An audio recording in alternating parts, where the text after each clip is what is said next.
চিংড়ি মাছ এমনই একটা জিনিস, এটা দিয়ে যে তরকারি রান্না করা হোক না কেন অথবা কোনো শাকে বা সবজিতে চিংড়ি মাছ দেওয়া হোক না কেন, তার স্বাদ কিন্তু হয় অসাধারণ। যেমন ইঁচড় চিংড়ি, আলু পটল চিংড়ি, লাউ চিংড়ি ইত্যাদি। কিন্তু চিংড়ি মাছ দিয়ে শশার তরকারি রান্না করে খেয়েছেন কি? আজ চিংড়ি মাছ দিয়ে শশার তরকারি রেসিপি আপনাদের সঙ্গে শেয়ার করব। এটা রান্না করতে খুব বেশি মশলার দরকার হয় না, খেতেও কিন্তু ভীষণ ভালো হয়। বিশেষ করে গরমকালে এটা খেতে কিন্তু খুবই ভালো লাগে। এই এক তরকারি দিয়েই সমস্ত ভাত খাওয়া হয়ে যায়। নমস্কার, সকলকে স্বাগত জানিয়ে শুরু করছি চিংড়ি মাছ দিয়ে শশার তরকারি রেসিপি।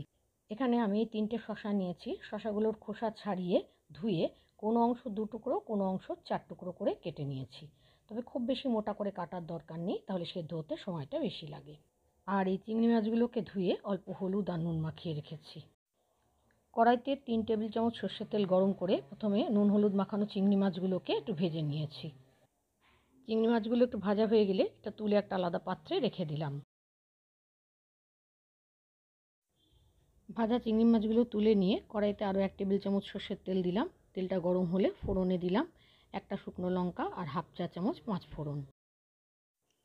ফোড়নটাকে কয়েক সেকেন্ড ভেজে নিয়ে কেটে রাখা শশার টুকরোগুলো দিয়ে দিলাম।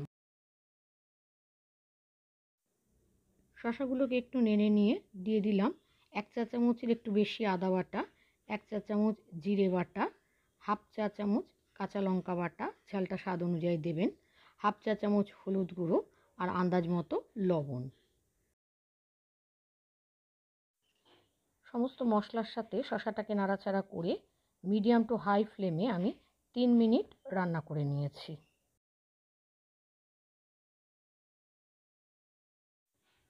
3 মিনিট পর আন্দাজ মতো জল দিয়ে দিলাম। শশার থেকে যেহেতু জল বেরোয়, এই জন্য অনেকে জল দেন না, একটু শুকনো শুকনো করেন, কিন্তু আমরা একটু ঝোল পছন্দ করি, যার জন্য একটু জল দিলাম। ঝোলটা যখন ফুটে উঠলো তখন কড়াইটা ঢাকা দিয়ে গ্যাসের আঁচটা মিডিয়াম টু হাইতে করে দিয়েছি। এইভাবে 3 মিনিট রান্না করে নিয়েছি। 3 মিনিট বাদে কড়াই ঢাকনাটা খুলে ভেজে রাখা চিংড়ি মাছগুলো দিয়ে দিলাম। তারপর আবার কড়াইটা ঢাকা দিয়ে গ্যাসের আঁচটা মিডিয়াম টু হাইতে করে 4 মিনিট আমি রান্না করে নিয়েছি। 4 মিনিট বাদে কড়াইয়ের ঢাকনাটা খুলে দেখে নিতে হবে শশাগুলো সেদ্ধ হয়েছে কিনা। শশা সেদ্ধ হয়ে গেলে এই পর্যায়ে নুনটাও চেক করে নিতে হবে।